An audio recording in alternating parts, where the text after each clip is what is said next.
video, I'm going to talk about how to manage anger with self-love. And if you want to know the strategies, if you find yourself getting angry, anger is not only the active anger where you are shouting or you want to throw out at other people. Anger is also passive anger where you're silently seething with a sense of anger about something that has happened in your life, and you are angry with that person. And sometimes the anger is so passive that even you don't realize you're getting angry if you are not in touch with your emotions fully.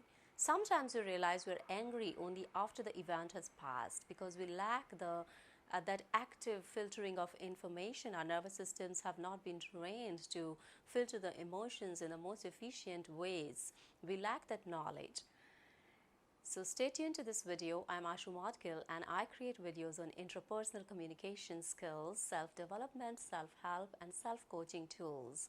If you want to know more about yourself and if you want to learn how to get in touch with your authentic self and manage the conflicts and resolve the issues around different emotions that are labeled as negative and that you find yourself struggling with, then stay tuned to my channel, not only for this but much more on holistic product reviews as well as on motivational skills. I hope you will enjoy watching this video. So let's get started with how to manage your anger with self-love. What is self-love? We need to understand that when we are getting angry, we really have not learned the techniques and we do not fully understand the meaning of self-love. Because if we find ourselves getting angry from time to time on the different issues, that is a warning sign, that is an alarm button for us to know that we need to grow in this area of our life. We need to grow and learn to love ourselves more in this area of our lives.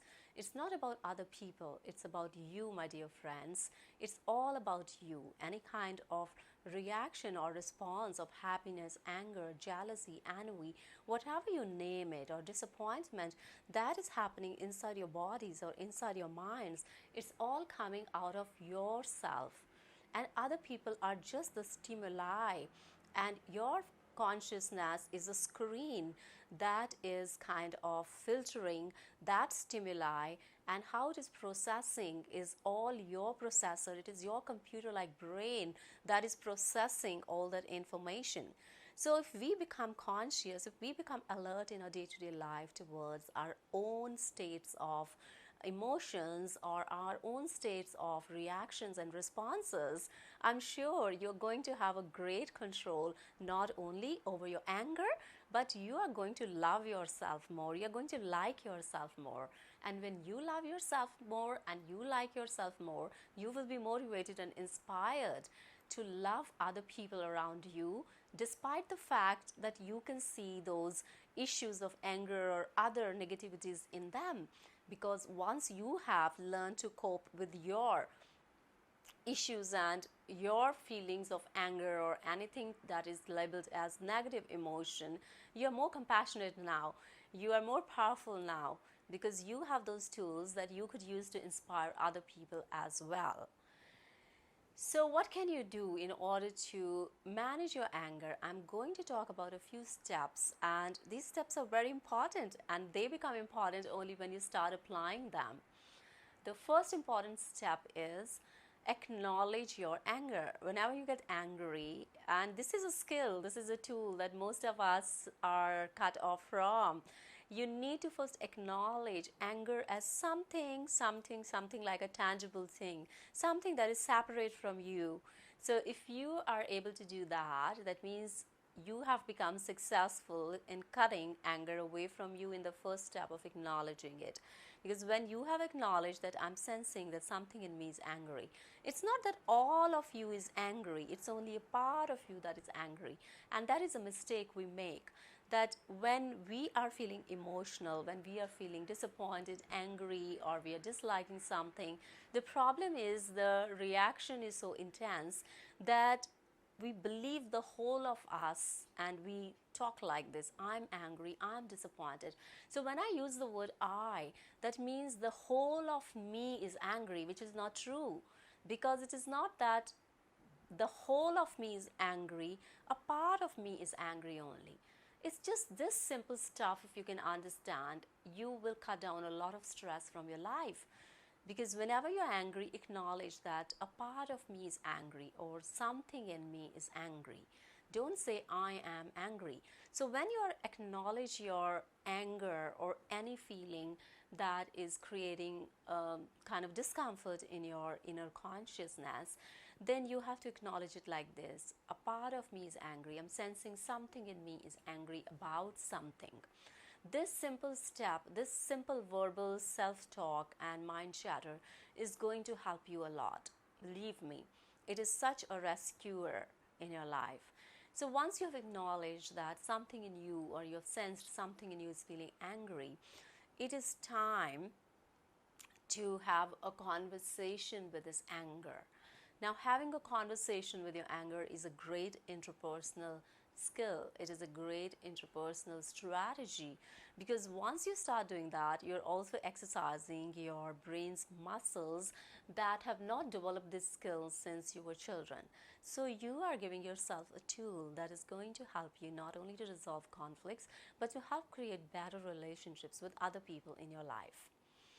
So have a conversation with your anger. Write down, journal, do anything. If you just want to sit down and meditate on your anger, that is a very good way to release your anger. Because when you acknowledge your anger and you are meditating on your anger, or you're journaling about your anger, you're separating anger from your whole self. You're seeing anger as a tiny part of that situation and not a whole of you. And can you imagine? I'm sure you must be feeling it by now, how much stress you cut down with this simple step of acknowledging your anger as a bit of you, not the whole of you. So that will take off a lot of stress from your life.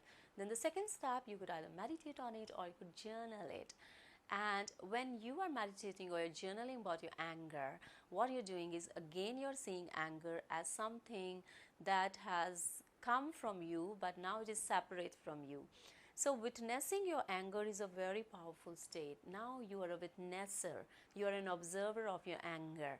So being an observer of your anger is a great filter. It's a great tool. It's a great tool which has already separated anger out of you. And by this time, you will start seeing the intensity of your anger has reduced on the scale of 1 to 10. If you were at 8, you might be at 5 or 6 maybe, depending upon your situation. So this is one instant step that you can follow to manage your anger. And when we say that managing your anger with self-love, when you're doing this process, you are falling in the process of loving yourself more.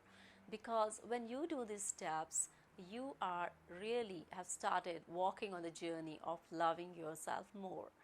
If you are not loving yourself more, you're not following these kind of steps, you're not journaling, you're not meditating, you're not thinking about how to I converse in my own mind. What is my verbal communication happening inside my own mind? What is my mind chatter? So it is all about witnessing your mind chatter and loving yourself more. Because when we begin to witness our mind chatter, we are able to see where have we stopped our energies from expanding our hearts? Where have we stopped our energies from loving ourselves more? Because you cannot love others if you cannot love yourself. That is the first step. If your hearts are open, if you're able to look within yourself, if you're able to work on yourself first, that creates a kind of mirror for you. It creates a mirror for you, a mirror of the outside world where you can see how people are reacting, and then you can empathize with them more because you have worked on yourself, and now you can say this person is getting angry. It is not his fault. It is the fault of the ignorance. It is the fault of the lack of those interpersonal communication skills that each one of us can learn and love ourselves and be more empathic. It will make you more empathic. It will make you more compassionate, because compassion starts from self-compassion first. You got to be compassionate to yourself. Every time you sit down and you don't resist the situations in your life or the things that you're not comfortable about, instead of running away from that situations or those people, if you just sit down and look deeper into it, like with a magnifying glass, and witness it and try to hold your discomfort in that moment, that is going to pay you great rewards. because holding your discomfort is the first step. Acknowledging your discomfort is the first step, and that is what we don't want to do. Anything that makes you feel uncomfortable, you just want to shut yourself down. You just want to run away from such people who make you feel uncomfortable, instead of sitting down and trying to reflect on it, like what is inside me that is making me uncomfortable about this external situation. Because it is not about the external situation, it is about something in us, how we are relating to that external situation, how we lack those skills and strategies that could allow us to manage the external situations through our inner resources in a better way. So, manage your anger. Every time you find yourself getting angry, remember, managing your anger is also about self love.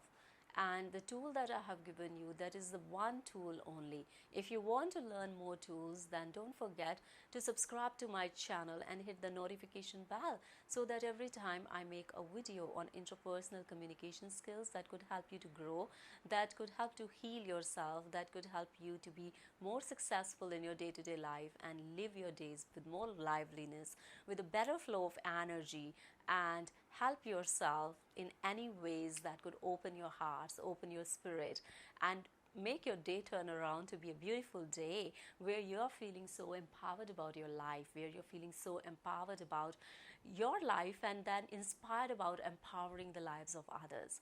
Won't your life be worth living? Stay tuned and stay blessed.